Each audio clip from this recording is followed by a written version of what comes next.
ನಿಮ್ಮ ಅಧಿಕಾರಿಗಳ ದರ್ಪದಿಂದ ಅಲ್ಲಿ ಹೋದ ಅಧಿಕಾರಿಗಳ ಜೊತೆಗೆ ಏನು ಗೊಂದಲ ಆಗಿದೆ, ಆ ಮಹಿಳೆಯರ ಬಗ್ಗೆ ರೈತರ ಬಗ್ಗೆ ಕೇಸ್ಗಳನ್ನು ಹಾಕಿದ್ದೀರಾ.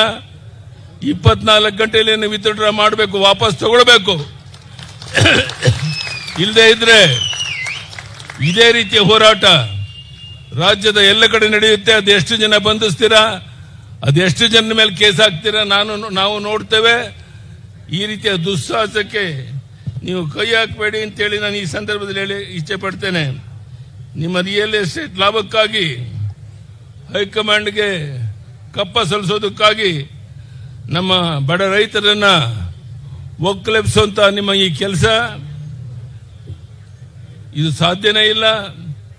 ಈ ಟೌನ್ಶಿಪ್ ಯೋಜನೆ ತಕ್ಷಣ ನಿಲ್ಲಿಸಿ ರೈತರ ಪರವಾದಂತ ನಿರ್ಧಾರವನ್ನು ಪ್ರಕಟಿಸಿ. ಇದು ನಮ್ಮ ಕೋರಿಕೆ ಅಲ್ಲ, ಇದು ನಮ್ಮ ಹಕ್ಕೊತ್ತಾಯ.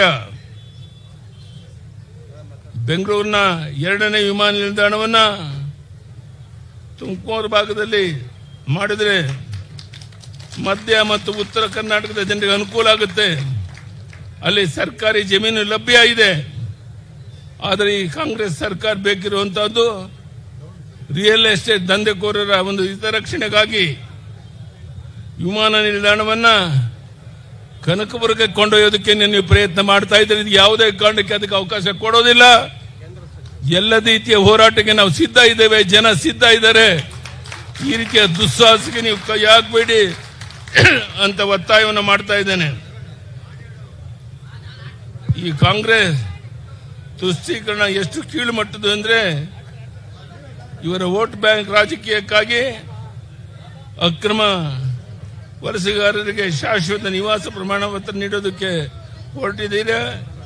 ಇದರ ಕನ್ನಡಿಗರ ಹಕ್ಕುಗಳನ್ನು ಕಸಿಯುವ ನಿಮ್ಮ ಪ್ರಯತ್ನಕ್ಕೆ ನಾವು ಯಾವುದೇ ಕಾರಣಕ್ಕೆ ಈ ದೇಶದ್ರೋಹಿ ನಡೆಗೆ ಅವಕಾಶ ಕೊಡೋದಿಲ್ಲ. ಇಂತಹ ಕುತಂತ್ರದ ವಿರುದ್ಧ ನಮ್ಮ ವೀರ ಹೋರಾಟ ನಿಲ್ಲೋದಿಲ್ಲ. ಕನ್ನಡಿಗರ ಹಿತ ಕಾಯೋದಕ್ಕೆ ನಾವು ಸಿದ್ಧ ಇದ್ದೇವೆ. ಕರುನಾಡು ಟೈಮ್ಸ್ ಚಾನೆಲ್ನಲ್ಲಿ ಸುದ್ದಿ ಮತ್ತು ಜಾಹೀರಾತು ನೀಡಲು ಈ ನಂಬರ್ಗೆ ಕರೆ ಮಾಡಿ.